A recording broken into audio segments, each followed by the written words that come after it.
Fuad ini anak saudara Ustaz. Norman itu abang Ustaz. Allah yarhamu. Apa patut kita mentaati kepada pemimpin yang zalim? Terima kasih. Okey. Begini anak anda Fuad dan para jemaah serta para pemirsa yang saya hormati.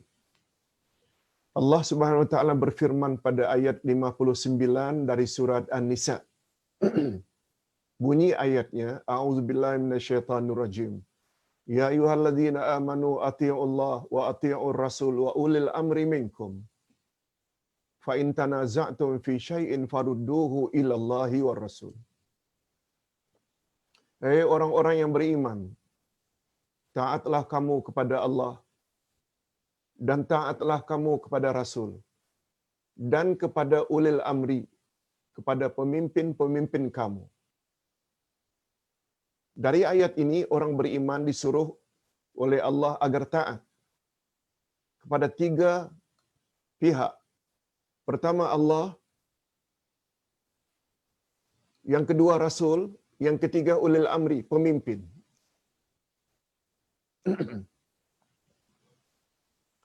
Orang-orang yang beriman, taatlah kepada Allah dan taatlah kepada Rasul dan pemimpin-pemimpin kamu.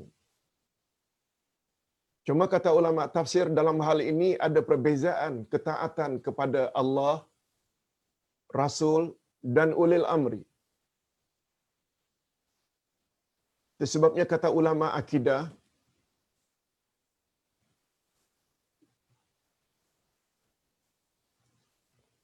ketaatan perlu diberikan kepada Allah dan Rasul adalah mutlak. Ustaz ulang sekali lagi, dari tinjauan akidah, Allah beza dengan Rasul. Hak Allah tidak boleh diberi kepada Rasul. Seperti ibadat, berdoa, memohon, mesti kepada Allah. Iyyaka na'budu wa iyyaka nasta'in. Hanya kepada Engkau kami beribadat dan hanya kepada Engkau kami memohon pertolongan. Ibadat hanya kepada Allah, tidak boleh kepada Rasul. Adapun salawat itu doa. Ya Allah berilah kesejahteraan kepada Rasulullah. Allahumma salli ala Muhammad, bukan doa. Doa kita kepada Allah tetap. Allahumma, ya Allah, salli, berilah kesejahteraan kepada Nabi Muhammad sallallahu alaihi wasallam. Tetapi walaupun hak Allah tak boleh dibagi kepada makhluk, hatta Nabi Muhammad, seperti ibadat, doa, tawakal dan lain-lain, kecuali dalam satu hal saja, hak Allah dengan hak Rasul sama. Tak ada beza. Hak itu namanya haqqut ta'ah, hak ketaatan. Hak ketaatan.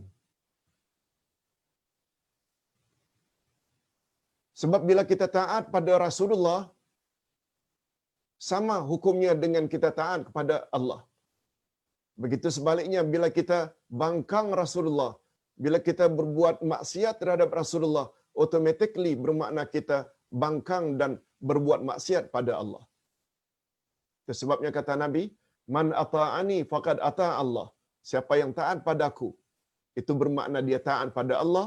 Wa man asani faqad asallah. Siapa yang berbuat maksiat padaku, bermakna dia berbuat maksiat pada Allah. Itu sebabnya dalam ayat tadi, ayat 59 surat An-Nisa, coba dengar bunyinya. Ya ayyuhalladzina amanu, hei orang-orang beriman, atti'ullah, taatlah kamu kepada Allah. Diulang sekali lagi, wa atti'ur rasul, dan taatlah kamu kepada Rasul. Tapi tidak ada ati'u di depan ulil amri. Ati'ullah yang maknanya taatlah kepada Allah. Diulang sekali lagi, ati'ur rasul wa ati'ur rasul, dan taatlah kepada Rasul. Maknanya taat pada Allah dan taat pada Rasul sama derajatnya.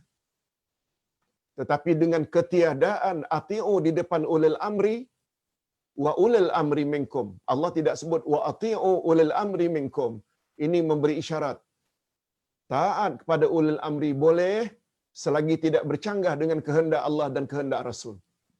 Itu di antara rahasianya mengapa di depan ulil amri tidak ada ati'u. Itu sebabnya kata Nabi sallallahu alaihi wasallam dalam hadisnya, la ta'ata li makhluqin fi ma'siyatil khaliq. Tidak ada ketaatan kepada sesama makhluk dalam perkara maksiat. Oleh sebab itu, jika pemimpin kita, our leader, menyuruh kita dedah aurat, menyuruh kita rasuah, menyuruh kita perkara-perkara yang dilarang oleh Allah dan Rasul, tidak boleh kita taati. Tetapi dalam kondisi sekarang umpamanya, ulil amri telah menetapkan jangan salat berjamaah di masjid. Kita sedang dalam lockdown. Kita sedang dalam PKP. Arahan daripada ulil amri bersesuaian dengan kehendak Allah dan kehendak Rasul. Sebab kaedah dalam agama yang dipersetujui oleh semua ulama, dar'ul mafasidi muqaddamun ala jalbil masalih. Menghindarkan kemudaratan hendaklah didahulukan daripada mengambil manfaat. Itu sebabnya sampai hari ini, walaupun sudah dibolehkan untuk salat Jumaat ke atau berjamaah di masjid, tapi mesti dalam jarak sekian. Distance. Kita hendaklah memakai tutup muka, mask. Kita hendaklah memakai cairan tertentu supaya tidak mengena jangkitan COVID-19. Walaupun ini arahan daripada pemerintah, wajib dipatuhi sebab ini bersesuaian dengan kehendak Allah. Anak anda Norman, anak anda Fuad, demikian jawaban daripada ayah anda. Mudah-mudahan dapat dimanfaatkan juga kepada jemaah yang lain. Kita teruskan. Itu sebabnya sebagai sambungan, sedikit lagi sambungannya. Apa sambungan ayat tadi? Orang-orang beriman, taatlah kepada Allah, taatlah kepada Rasul dan pemimpin-pemimpin kamu, ulil amri. Lalu apa sambungan ayat? Fa in tanaza'tum fi syai'in farudduhu ila Allahi war Rasul. Bila kamu bertelingkah pendapat dalam satu-satu perkara, maka kembalikanlah perkara yang dipertikahkan itu kepada Allah dan Rasul. Apa makna kepada Allah? Pada Quran. Apa makna pada Rasul? Pada sunnah Nabi. Tak disebut-sebut lagi ulil amri. Sebab ulil amri, ketetapannya tidak pasti benarnya. Itu sebabnya rujuknya mesti pada Quran dan sunnah. Itu sebabnya, kata Nabi, taraktu fikum amraini in amsaktum bihima lan tadillu abada, Al-Quran wa sunnati. Aku tinggalkan dua pedoman untukmu wahai umat, selagi kamu berpegang teguh, kamu tidak akan sesat selama-lamanya, yaitu Quran dan sunnahku. Okey. Berikutnya. Assalamualaikum warahmatullahi wabarakatuh, Pak Ustaz. Okey, dari Melati Kasim. Semoga Ustaz terus diberi oleh Allah kesihatan. Terima kasih Melati dari Singapura. Syamsiah Hussein. Allahumma salli ala Sayyidina Muhammad wa ala ali Sayyidina Muhammad. Ya, bukan pertanyaan. Berikutnya.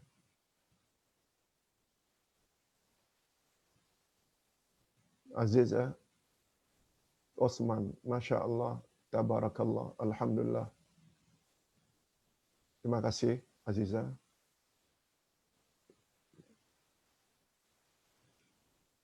Pedang Zulfikar. Salam Ustaz, saya ada soalan. Adakah benar bila kita ditimpa musibah, ujian, kita ucapkan inna lillah wa inna ilaihi raji'un? Atau seperti doa yang Uday ucapkan tadi, kita tetap ucapkan Alhamdulillah, Jazakallahu khair. Bagus, Pedang Zulfikar. Begini, tidak ada salahnya bila musibah menimpa, kita ucap inna lillahi wa inna ilaihi raji'un. Tidak ada salahnya. Apa sebab? Sebab Allah Subhanahu wa taala berfirman pada ayat yang ke-155 dari surat Al-Baqarah.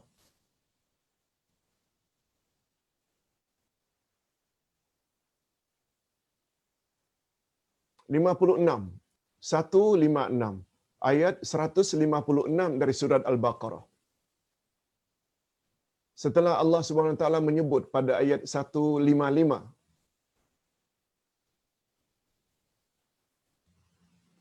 وَلَنَبْلُوَنَّكُمْ بِشَيْءٍ مِّنَ الْخَوْفِ وَالْجُوعِ وَنَقْصٍ مِّنَ الْأَمْوَالِ وَالْأَنفُسِ وَالثَّمَرَاتِ وَبَشِّرِ الصَّابِرِينَ.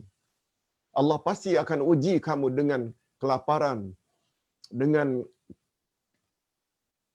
ketakutan, dengan sedikit harta, sedikit buah-buahan, dan وَلَنَبْلُوَنَّكُمْ بِشَيْءٍ مِّنَ الْخَوْفِ وَالْجُوعِ وَنَقْصٍ مِّنَ الْأَمْوَالِ وَالْأَنفُسِ وَالثَّمَرَاتِ. Begitu juga buah-buahan. Wabashiri sabirin. Allah kata dalam ayat itu, kami pasti akan uji manusia dengan salah satu daripada 5 ujian ini. Ketakutan, kelaparan, dikurangi buah-buahan, dikurangi jiwa, maknanya isteri meninggal, suami meninggal, anak meninggal, ayah meninggal, itu maknanya dikurangi jiwa yang kita sayangi. Harta, dirugikan bisnes kita. Lalu apa kata Allah? Wabashiris sabirin. Sampaikan hai Muhammad berita gembira kepada orang yang sabar. Lalu siapa as-sabirin? As-sabirin yang layak mendapat berita gembira ini, Allah explain pada ayat berikutnya, 156. Alladzina idza asabatuhum musibatun qalu inna lillahi wa inna ilaihi raji'un. Orang-orang yang sabar itu ialah orang-orang yang apabila ditimpa musibah, lalu mereka ucap inna lillahi wa inna ilaihi raji'un. Apa makna inna lillahi wa inna ilaihi raji'un? Kita semua milik Allah dan kepadanya kita akan kembali. Kita semua milik Allah dan kepadanya kita semua akan kembali. Inna lillahi wa inna ilaihi raji'un. Dia bukan hanya ucapan khas untuk orang yang sudah meninggal dunia. Bukan. Sebab Allah SWT menyebut definisi orang yang sabar, alladzina idza asabatuhum musibatun, yaitu orang yang ditimpa oleh Allah musibatun. Musibatun pula disebut dalam bentuk nakirah. Bukan al-musibatu, tapi musibatun. Dulu Ustaz pernah sebut dalam grammar bahasa Arab. Grammar bahasa Arab. Kaedah dalam bahasa Arab, dia hampir sama dengan kaedah dalam bahasa Inggeris. Nakirah ma'rifah. Definitif dan indefinitif. Umpamanya, a house. Itu baiton. Baiton. Nakirah, a house. Kalau the house, al-baitu. A mosque. Masjidun. Al-masjidu, the mosque. Itu sebabnya alif lam di depan al-baitu ma'rifah. Maknanya rumah yang sudah kita ketahui, rumah yang sudah kita kenal. Itu sebab namanya alif lam ma'rifah. Ustazun, seorang ustaz. Kalau al-ustaz, ustaz itu maknanya the teacher. Ustazun itu a teacher, al-ustazu the teacher. Nah, dalam hal ini Allah dalam Al-Quran menyebut alladzina idza asabathum musibatun. Orang yang sabar ialah orang yang apabila ditimpa oleh sesuatu musibah, bukan musibah tertentu. aksiden ke, rumahnya terbakar ke, dompetnya diragut ke, pokoknya apa saja musibah, kita boleh menyebut inna lillahi wa inna ilaihi raji'un selain daripada doa tadi. Alhamdulillahi ala kulli hal. Ustaz kira itu jawaban Ustaz untuk pedang Zulfikar. Berikutnya. Assalamualaikum Ustaz. Mohon soalan. InsyaAllah ada ke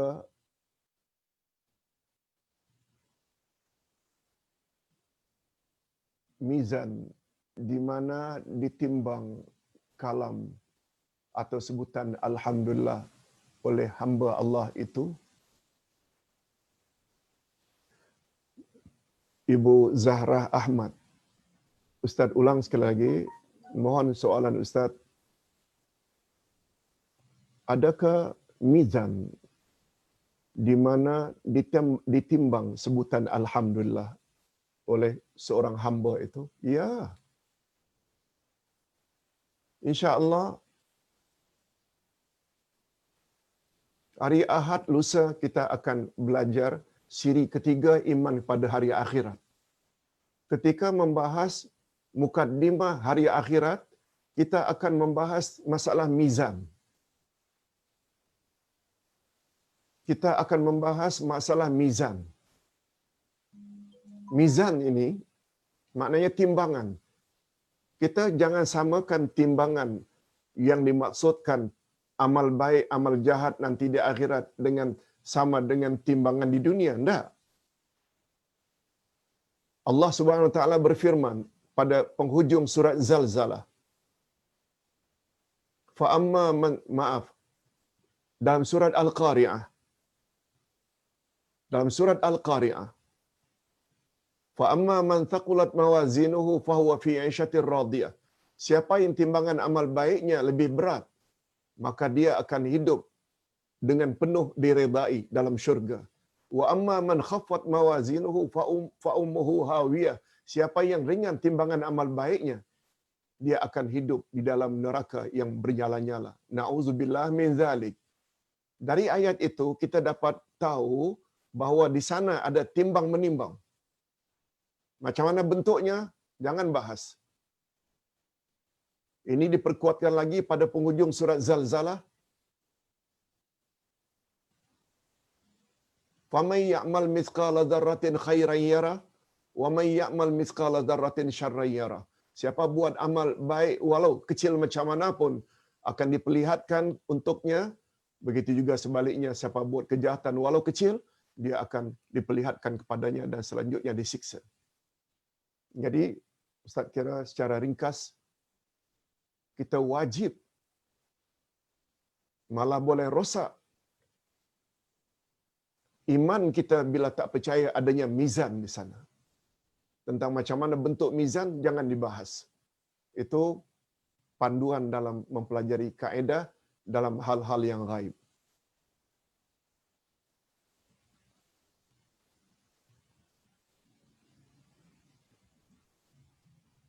Ilmu tanpa amal adalah kejam.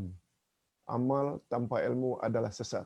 Ya, demikian kata Bugis tetap amin. Ustaz, saya ada dua soalan, kata Habsah Ismail. Pertama, saya ingin dapatkan pencerahan. Salat sunat 4 rakaat dengan 2 salam, termasuk dalam rawatib yang bukan muakkad.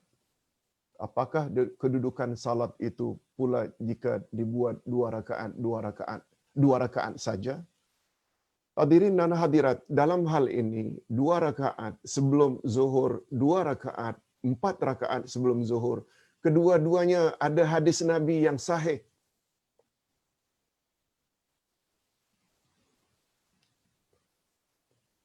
Siapa yang melakukan salat sunat 10 rakaat dalam sehari selain salat fardu, 10 rakaat, Allah bina untuknya mahligai dalam syurga. Hadis yang lain pula menyebut siapa yang buat salat sunat 12 rakaat selain salat fardu, Allah bina untuknya mahligai dalam syurga. Uraian ulama hadis 10 itu 2 sebelum subuh, 2 sebelum zuhur, 2 sesudah zuhur, dah 6. 2 sesudah maghrib, 2 sesudah isyak, jadi 10. Dan bila jadi 12? Jadi 12 bila 4 sebelum zuhur. Dan 4 sebelum zuhur pula ada hadis lain lagi, juga sahih. Siapa buat 4 rakaat sebelum zuhur dan 4 rakaat sesudah zuhur, niscaya Allah akan hindarkan kulitnya daripada dijilat oleh api neraka. Jadi tak ada masalah. Nak buat 2 boleh, nak buat 4 boleh. Tapi kalau ingin mendapat fadilat, tidak dijilat dari api neraka, kita cenderung kepada 4-4. 4 sebelum dan 4 sesudah. Tapi andai kata kita tidak cukup masa, maklumlah zuhur kadang-kadang kita sibuk, perlu segera balik atau meneruskan pekerjaan harian kita, kita cukup buat 2 juga boleh. Tak jadi masalah.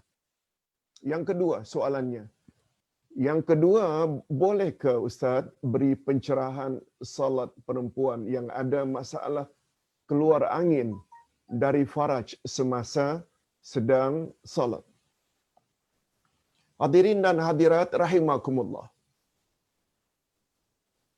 Sebagaimana kita sama-sama maklum, dalam ilmu fiqh, di antara perkara yang boleh membatalkan uduk adalah keluar sesuatu dari 2 jalan. 2 jalan maknanya dari jalan belakang, iaitu dubur, tempat kita buang air besar, dan qubul, iaitu yang bahagian depan, sama ada kalau lelaki dipanggil zakar, perempuan dipanggil faraj. Keluar sesuatu. Kencing ke, berak ke, angin ke, semuanya membatalkan. Hanya saja, satu pengecualian bukan hanya untuk lelaki, bukan hanya untuk perempuan. Bukan hanya untuk lelaki, untuk perempuan juga boleh. Apa dia contohnya? Orang yang tidak dapat kontrol kencingnya, yang dipanggil dengan taktos. Dia kencing, begitu dia salat, keluar lagi tanpa disadari. Sama dengan keluar angin, sama ada dari belakang atau dari depan. Maka hukum asalnya adalah batal, tetapi terhadap orang yang ada masalah.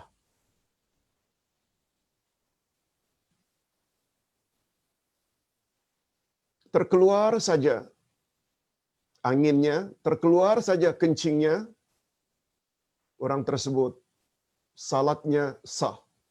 Salatnya sah. Kalau dia mengalami masalah tersebut, tapi dengan syarat. Dengan syarat, kalau dia orang yang tidak taktos, tak dapat kontrol kencingnya, dia hendaklah ambil uduk setelah masuk waktu. Kalau masuk waktu zuhur sekarang ini, jam 1.20 sebagai contoh. Setelah masuk waktu saja, selesai azan, dia beruduk. Dia tidak boleh beruduk jam 1. Dia tidak boleh beruduk jam 1:10, belum azan lagi. Tapi bila dia ambil uduk setelah jam 1.20, 1.25, 1:30, jam 2, dia ambil uduk. Setelah uduk, dia pakai pampers. Kalau tak ada pampers, kain. Buat cawat. Tahu cawat? Ya, kita balutkan bahagian tempat keluar kencing atau kentut itu, kita balut. Setelah itu kita salat. Salatlah. Zuhur ke 4 rakaat, maghrib ke atau isyak. Andai kata ketika kita salat, ternyata juga keluar sama ada kentut dari belakang atau depan atau kencing, salatnya sah. Salatnya sah. Tapi dia tidak boleh lakukan salat yang lain. Kata para ulama, tidak boleh dia salat maghrib umpamanya dia tunggu untuk salat isyak. Dia kena salat lagi.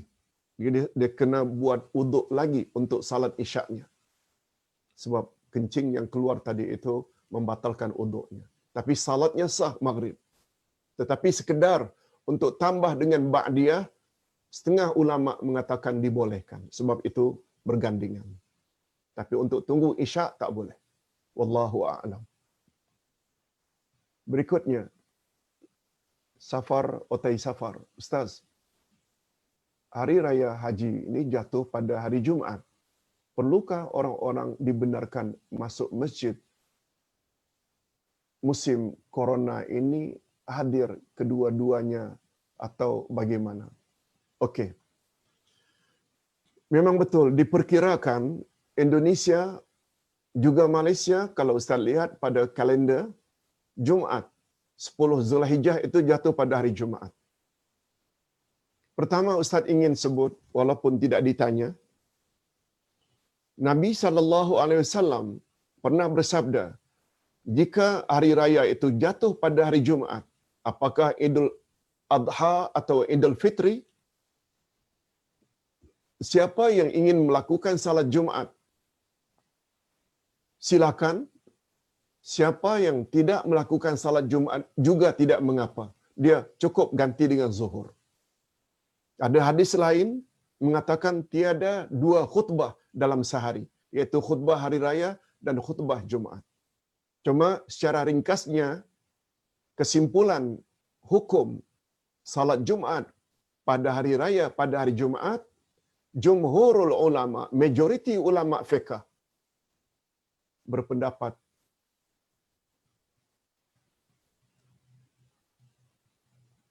hendaklah mereka melakukan salat Jumaat. Hendaklah mereka melakukan salat Jumaat. Karena Rasulullah sallallahu alaihi wasallam melakukan salat Jumaat. Cuma kita perlu raikan juga kalau ada yang berpendapat bila dia salat hari raya kemudian dia ganti hanya dengan zuhur, jangan dipersalahkan sebab itu juga ada pendapat dan dalilnya juga ada. Cuma bila compare mana yang lebih kuat, jawabnya yang lebih kuat adalah menurut jumhurul ulama, hendaklah orang yang sudah salat hari raya juga dia salat Jumaat. Dia salat Jumaat. Itu yang lebih kuat. Wallahu a'lam. Adapun tentang perlukah orang dibenarkan masuk masjid untuk adapun masuk masjid, sebenarnya hadirin dan hadirat, menurut sunnah Nabi sallallahu alaihi wasallam, salat sunat hari raya ada di lapangan, bukan di masjid. Itu sebabnya di Madinah tak begitu jauh dari Masjid Nabawi ada namanya Masjid Ghamamah. Ada namanya Masjid Ghamamah. Ghammun dalam bahasa Arab maknanya awan. Ghammun awan. Ghamamah dinamakan masjid itu Masjid Ghamamah karena di tapak Masjid Ghamamah inilah dulu tanah lapang yang Nabi guna pakai untuk salat Aid Al-Fitri dan Idul Adha. Dan bila Nabi Muhammad sallallahu alaihi wasallam mengimami salat Idul Adha di lapangan tersebut, datang awan, Allah kirim awan untuk memayungi Nabi Muhammad sallallahu alaihi wasallam sehingga baginda tidak panas. Sehingga baginda tidak panas. Ini juga satu di antara mukjizat Nabi Muhammad sallallahu alaihi wasallam. Nah, di tapak itulah Nabi Muhammad buat salat Idul Adha, Idul Fitri. Datang awan. Oleh sebab itu di tapak tersebut dibangun masjid, maka dipanggil Masjid Awan atau Masjid Ghamamah.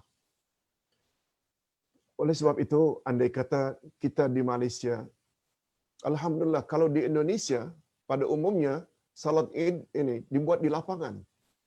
Lapangan bola sepak, bola kaki. Jarang orang buat di masjid, kecuali jika hujan. Okeylah, namun demikian Imam Asy-Syafi'i berpendapat di masjid lebih afdal. Wallahu a'lam. Sedangkan amalan Nabi sangat digalakkan sebab Idul Fitri, Idul Adha digalakkan bukan hanya lelaki tapi juga perempuan, bukan saja orang muda juga orang tua, sampai wanita-wanita yang haid pun digalakkan untuk hadir. Karena apa? Di lapangan. Di lapangan tidak ada larangan sebagaimana larangan di masjid untuk sama-sama mendengar khutbah hari raya. Wallahu a'lam. Cuma kalau ulil amri berpendapat nak buat masjid boleh, Idul Adha, Idul Fitri, tapi jaga jarak. Itu kita wajib patuhi berdasarkan kaedah yang telah kita perkenalkan tadi. Menghindarkan diri daripada kebinasaan atau sakit, itu hendaklah diutamakan daripada mendapat fadilat dengan merapatkan tidak, bukan yang kita cari itu rapatnya saf, tetapi selamatnya kita daripada penyakit itu hendaklah didahulukan. Begitu pesan daripada ulil amri. Dan pesanan seperti itu wajib dipatuhi. Hadirin dan hadirat rahimakumullah. Assalamualaikum Ustaz.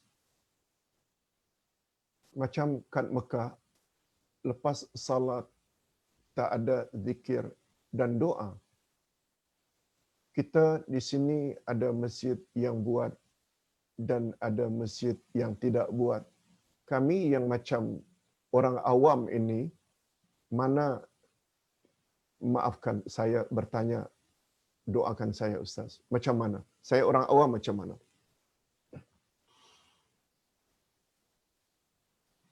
Ustaz ada buat satu buku baru, lebih sempurna, khas wirid setelah salat fardu. Wirid Rasulullah setelah salat fardu. Sedang dicetak. Di muka surat itu Ustaz letak satu slogan.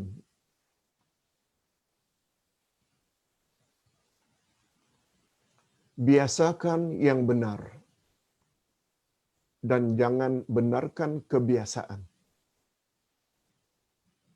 Yang datang dari Nabi sallallahu alaihi wasallam setelah salam istighfar 3 kali dan bunyi istighfarnya astagfirullah, astagfirullah, astagfirullah. Ustaz sebut begitu kerana itu datang dari Nabi. Pada umumnya mana-mana masjid di Nusantara termasuk Indonesia, astagfirullahalazim alladzi la ilaha illa huwal hayyul qayyum wa atubu ilaih. Memang ada, tapi bukan bentuk macam itu untuk selesai salam. Nabi bukan tak ingat adanya yang panjang. Tapi Nabi sebut astagfirullah, astagfirullah, astagfirullah. Al-azim pun Nabi tak tambah. Yang datang dari Nabi berikutnya, la ilaha illallah wahdahu la syarika la lahul mulku wa lahul hamdu wa huwa ala kulli syai'in qadir. 7 kali habis maghrib, 7 kali habis subuh.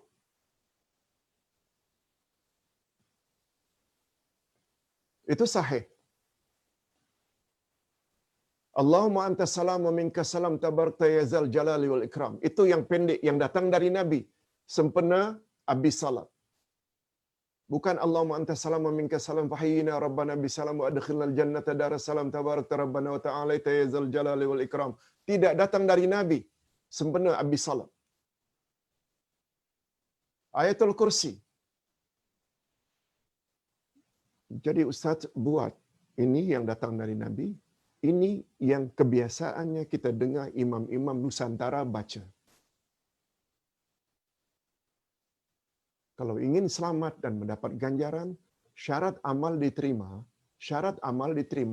ikhlas lillah, dan yang kedua ikut cara Nabi. Nah Ustaz bentangkan ini dari Rasulullah, ini yang kebiasaan. Itu sebabnya slogan tadi Ustaz kata, biasakan yang benar. Segala yang datang dari Nabi itulah yang benar. Jangan benarkan kebiasaan. Make your choice. Sebagai orang awam, tentu saja segala yang datang dari Nabi itu adalah yang benar. Apalagi Nabi sallallahu alaihi wasallam sampai bersabda mengingatkan, warning, man amila amalan laisa alaihi amruna fahuwa rad. Hadis sahih riwayat Imam Muslim. Siapa buat amalan tidak ikut cara kami, maka amal itu ditolak. Mengapa kita tidak bimbang? Hadirin dan hadirat rahimakumullah. Seterusnya, okey. Ya, Kamsah Hamid. Disuruh tobat, ibadat, memuji Allah. Ya. Dalam hal ini, Kamsiah Hamid boleh lihat sempurnanya itu ayat 112 surat At-Taubah. Quran adalah panduan hidup yang membawa kebahagiaan dunia dan akhirat. Tetapi kena baca dan memahami. Yes. Habsah Ismail. Malah Ustaz selalu sebut kewajiban kita terhadap Al-Quran ada 5. Iman, baca, faham, amal, dan sebar-sebarkan. Okey. Hadirin dan hadirat rahimakumullah. Okey, kalau tak ada, kita Ustaz. Bismillah, Ustaz nak tanya, kalau suami sudah korban atas nama suaminya, dapat pahala tidak? Isteri dapat pahala tidak? Masya Allah. Syamsuddin Bukhari dari Bandung. Rasulullah sallallahu alaihi wasallam telah menetapkan. Ustaz kira Ustaz Ali Jabir dari Indonesia yang berasal dari Madinah dah sebutkan dalam ceramah beliau. Hadis Nabi sallallahu alaihi wasallam yang menyebut bila seseorang dalam keluarga berkorban, dia cover, dapat menutupi semua keluarga. Seluruh keluarganya itu dah cover dah. Oleh sebab itu, bila suami korban, dapat isterinya. Bukan hanya satu. Kalau ada isteri 2, 3, 4, semua dapat. Anak-anaknya. Sebab itu semuanya namanya keluarga. Sebabnya Nabi SAW ketika menyembelih korban kibash, ya Allah, ini adalah korban untukku dan ahli keluargaku. Nabi sebut. Maknanya untuk satu kambing, boleh cover, boleh menutupi satu keluarga. Cuma pertanyaan yang sama tadi malam Ustaz dapat dari Batam. Pak Ustaz, saya ingin korban. Tapi menantu saya ingin juga korban sendiri untuk mak bapaknya.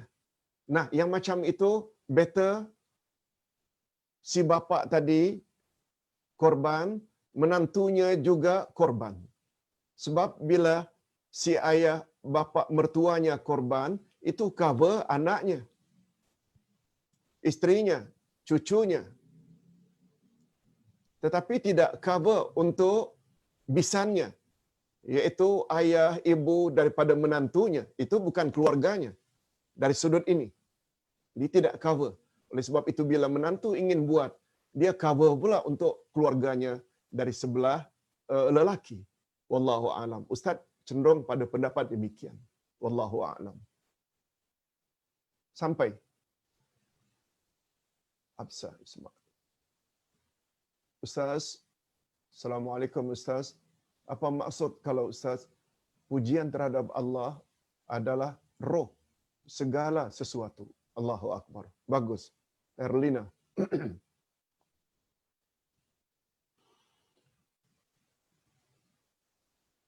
Bila disebut roh menunjukkan ia sesuatu yang paling penting dan mustahak. Ustaz buat contoh. Kata para ulama, salat itu bagaikan manusia. Kalau manusia ada jasad, tubuh badan yang kasar, juga ada nyawa, roh, salat macam itulah.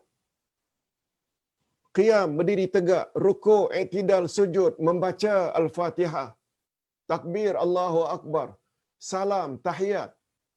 Itu adalah jasadnya salat. Tapi bila dia buat itu semua, tapi hatinya tidak khusyuk, sedangkan khusyuk itu adalah roh bagi salat. Oleh sebab itu, walaupun tumakninahnya, walaupun bacaan Qurannya dengan tajwid yang bagus, makhrajnya yang bagus, tapi bila fikirannya melayang-layang, tidak ada khusyuk, tidak sempurna salatnya. Sebagaimana tak layak manusia dinamakan manusia kalau hanya ada jasad tanpa roh, dia lebih layak dikatakan jenazah atau mayat. Nak memberi isyarat. Roh itu sangat penting. Pembahagian ibadat. Ada namanya ibadat hati. Ada ibadat badan, ada ibadat harta, ada ibadat badan. Ada ibadat lisan. Ibadat lisan, subhanallah, alhamdulillah, doa, baca Quran, itu lisan. Ibadat badan, salat, puasa. Ibadat harta seperti umpamanya nazar, sedekah, zakat, itu harta. Dan satu lagi, ibadat hati. Ibadat hati ini ikhlas. Al-khawf, takut pada Allah. Ar-raja, sabar. Al-khawf, tawakal. Dari 4 macam ibadat ini, ibadat hati ini, ibadatul qalbi, dia adalah roh semua ibadat. Tidak bercakap tentang roh ini.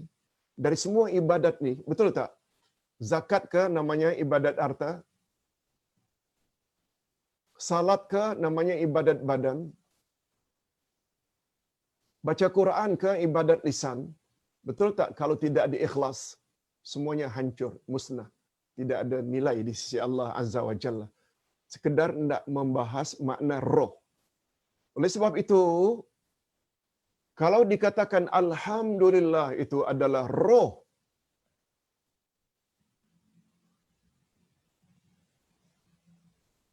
pujian terhadap Allah adalah roh segala sesuatu. Bayangkan. Oleh sebab itu, apabila seseorang itu memuji Allah, itu sebabnya. Mengapa tadi? Sampai Rasulullah pernah sebut. Alhamdulillah memenuhi mizan. Alhamdulillah memenuhi mizan. Mizan timbangan. Penuh timbangan kebaikan kita dengan sekali alhamdulillah. Macam mana kalau 5 kali? Macam mana kalau 10 kali? Macam mana? Itu yang Ustaz maksudkan. Roh itu maknanya sesuatu yang sangat mustahak, sesuatu yang sangat penting. Begitu, Erlina. Terima kasih bertanya. Mudah-mudahan Harisun Zainuddin, mudah-mudahan Ustaz diberi oleh Allah kesihatan, panjang umur, murah rezeki. Terima kasih Kak Harisun, terima kasih. Melati Kasim, Assalamualaikum Ustaz. Andainya kita selalu amalkan Asmaul Husna dalam bentuk berzikir sambil berlagu-lagu, adakah boleh ataupun ianya dianggap sebagai kita ini setakat berhibur sahaja? Hadirin dan hadirat, Al-Asma'ul Husna yang boleh membawa kita ke syurga, syaratnya 3. Sebut dengan makna tahu itu nama-nama Allah dalam bilangan 99. Yang kedua, fahami maknanya. Yang ketiga, kita berdoa. Oleh sebab itu, andai kata kita dendangkan Al-Asma'ul Husna, bagi Ustaz tidak ada salahnya. Tapi akan lebih baik apabila kita dendangkan dia bukan hanya sekedar dendangan, hiburan, tetapi kita fahami maknanya. Kalau Ustaz boleh buat contohlah. Orang baca Quran, dapat pahala tak? Dapat pahala. Orang sebut subhanallah, alhamdulillah, Allahu akbar, dapat pahala tak? Juga dapat pahala. Tetapi andai kata apa yang dia sebut dia fahami, kemudian dalam tindak tanduk disesuaikan dengan apa yang dia sebut, itu lagi bagus. Itu sebabnya kata Imam Ibnul Qayyim, zikir terbagi 3. Zikrul lisan, lidah kita menyebut subhanallah, alhamdulillah, Allahu akbar, la haula wala quwata illa billah, itu zikir lisan. Ada lagi zikir yang lebih tinggi dari zikir lisan, iaitu zikrul qalbi, zikir hati. Hati senantiasa ingat kepada hukum hakam Allah, ketetapan-ketetapan Allah. Ada lagi zikir yang paling tinggi, zikrul qalb, zikrul amal. Kita amalkan dalam kehidupan sehari-hari ketetapan-ketetapan yang telah ditetapkan oleh Allah Azza wa Jalla. Yang telah ditetapkan oleh Allah Azza wa Jalla. Pembahagian itu, kata Imam Ibnul Qayyim, bukan hendak menyatakan, oh si fulan ada zikrul lisan saja, B ada zikrul qalbi saja, C ada zikrul amal saja. Tidak. Faedah gabungan itu, faedah penyebutan itu, jika seseorang memiliki ketiga-tiganya, itu yang terbaik. Dengan kata lain, zikrul lisan ini adalah zikir yang terletak pada low class zikir. Kalau Ustaz boleh gunakan istilah itu. Dapat pahala juga, tapi yang paling rendah. Tapi bila diikuti, selain daripada berzikir, dia juga ingat dengan maknanya, zikrul qalbi, lagi bagus. Tapi yang terbaik, jika ketiga-tiganya, apa yang dia sebut, apa yang dia ingat, dan apa yang dia lakukan, itulah yang terbaik. Itu sebabnya kata Nabi, Ustaz buat contoh. Bila kamu sedang mendaki bukit, jalan kaki ke, dengan motor ke, dengan kereta ke, naik tangga, naik lift, mulut hendaklah menyebut Allahu Akbar, Allahu Akbar, Allahu Akbar, Allahu Akbar. Apa sebab? Falsafahnya, jika diri kita ini semakin membesar, makin meninggi, mulut hendaklah menyebut Allah lagi tinggi, Allah lagi besar. Supaya jangan sombong. Apabila kamu sedang menurun lift, menurun tangga, menurun bukit, ketika berkenderaan, hendaklah menyebut Subhanallah, Subhanallah, Subhanallah. Apa makna Subhanallah? Maha suci Allah daripada kekurangan, daripada kerendahan. Betul tak? Posisi kita ketika menurun itu makin merendah, kita menyebut Maha suci Allah daripada kerendahan. Itu maksudnya. Lidah menyebut, hati kita mengingat maknanya. Itu yang paling baik.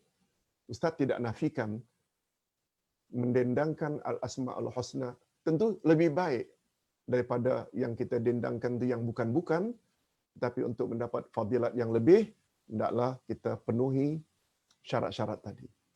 Ustaz kira ini dulu yang dapat Ustaz jawab, sebab minta maaf sudah 2 jam kita bercakap, 2 jam 5 minit.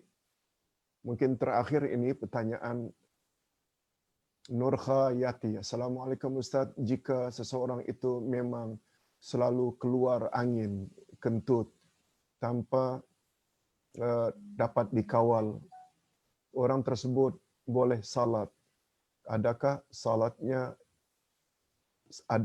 niatnya lain dari yang biasa Ustaz?